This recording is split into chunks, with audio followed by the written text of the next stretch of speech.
அதாவது மைக்ரோபயோம்னா என்ன அப்படின்னு பார்த்தீங்கன்னா, இப்போ ஸ்கின் மைக்ரோபயோம் வந்துட்டு எதுக்கு அப்படின்னு பார்த்தீங்கன்னா, இப்போ ஸ்கின் மைக்ரோபயோமை நம்ம எப்படி வந்துட்டு ப்ரொடெக்ட் பண்ணிக்கலாம் அப்படின்னு பார்க்குறது. மாய்ஸ்சரைசர்ஸில் செரமைட்ஸ், ஸ்குவாலின் இந்த மாதிரி இன்க்ரீடியன்ட்ஸ் வந்துட்டு இருக்கிற மாதிரி பார்த்துக்கோங்க. ஏன்னா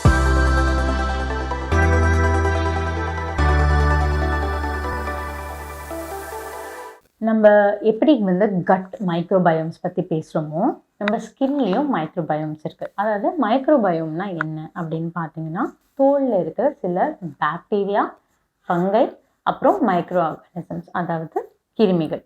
இந்த மூணும் கலந்து தான் நம்மளுக்கு ஸ்கின் மைக்ரோபயோமை ஃபார்ம் பண்ணுது.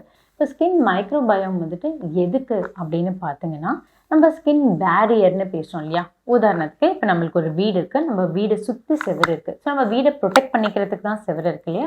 அதே மாதிரி தான் நம்ம தோலை வந்துட்டு நம்மளுக்கு பாதுகாக்கிறதுக்கு தான் அந்த பேரியர் இருக்குது. ஸோ நம்ம ஸ்கின் மைக்ரோபயோம் தான் அந்த பேரியரை ஃபார்ம் பண்ணி நம்மளுக்கு ப்ரொடெக்ட் பண்ணுது. அதே மாதிரி நம்ம தோலில் வந்துட்டு அந்த pH அப்படின்னு சொல்லுவோம்ல, ஒரு ஆசிட்க்கும் ஆல்கலிக்கும் பேலன்ஸ் கொடுக்கறது தான் pH. ஸோ அந்த pH பேலன்ஸை மெயின்டைன் பண்ணுறதுமே நம்ம ஸ்கின் மைக்ரோபயோம் தான். ஸோ இப்போ ஸ்கின் மைக்ரோபயோமை நம்ம எப்படி வந்துட்டு ப்ரொடெக்ட் பண்ணிக்கலாம் அப்படின்னு பார்க்குறது. ஃபஸ்ட்டு என்னென்னா, ஓவராக ஃபேஸை வந்துட்டு கிளென்ஸ் பண்ணுறதோ வாஷ் பண்ணுறதோ தவிர்க்கணும். நம்ம ஃப்ரீக்வெண்ட்டாக வந்து வாஷ் பண்ணிகிட்டே இருந்தோம்னா நம்ம அந்த மைக்ரோபயோமை டிஸ்டர்ப் பண்ணிகிட்டே இருக்கிறது தான் அர்த்தம். ரெண்டாவது பார்த்தீங்கன்னா, ஓவர் எக்ஸ்ஃபோலியேட்டிங். அதாவது எனக்கு ஸ்கின் வந்துட்டு பளபளன்ட்டு ஆகணும் அப்படின்றதுனால வாரத்தில் 2 இல்லை 3 தடவை பண்ண வேண்டிய எக்ஸ்ஃபோலியேஷனை நம்ம சம்டைம்ஸ் வந்துட்டு டெய்லி பண்ணிக்கிட்டே இருப்போம். அதை வந்துட்டு அவாய்ட் பண்ணணும். மூணாவது, ரொம்ப ஹார்ஷான ப்ராடக்ட்ஸ், அதாவது இந்த ஸ்க்ரப்ஸ் மாதிரி சொல்கிறோம் இல்லையா, அந்த மாதிரி ப்ராடக்ட்ஸுமே வந்துட்டு போட்டு ஃபேஸில் தேய்ச்சிக்கிட்டே இருக்கக்கூடாது. ஏன்னா இந்த மாதிரி ஸ்க்ரப்ஸ் வந்து என்ன பண்ணோன்னா, தோலில் வந்துட்டு சின்ன சின்ன மைக்ரோ பிரேக்ஸ் வந்துட்டு க்ரியேட் பண்ணும். ஸோ அந்த மாதிரி மைக்ரோ பிரேக்ஸ் வந்து வரும்போது உங்களுக்கு என்ன ஆகும்னா, ஸ்கின் பேரியர் வந்து டிஸ்டர்ப்ட் ஆகும். ஸோ அதனால் ஸ்கின் மைக்ரோபயோமும் அஃபெக்ட் ஆகும்.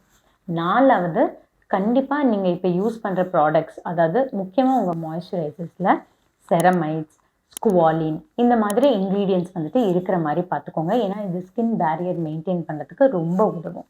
அடுத்து நம்ம எப்படி வந்துட்டு நம்ம கட்டுக்கு வந்துட்டு நம்ம பேசிக்லி பார்த்தீங்கன்னா 3F, அதாவது ஃபைபர் ரிச் ஃபுட் வந்து நம்ம எடுப்போம், ஃபர்மெண்டட் ஃபுட்ஸ் எடுப்போம், அதே மாதிரி ஃபேட்டி ஆசிட்ஸ், அதாவது omega-3 ஃபேட்டி ஆசிட்ஸ். ஸோ இதெல்லாம் வந்துட்டு கட் மைக்ரோபயோம்க்கு எப்படி ஹெல்ப் பண்ணுமோ, the same thing goes for your skin also.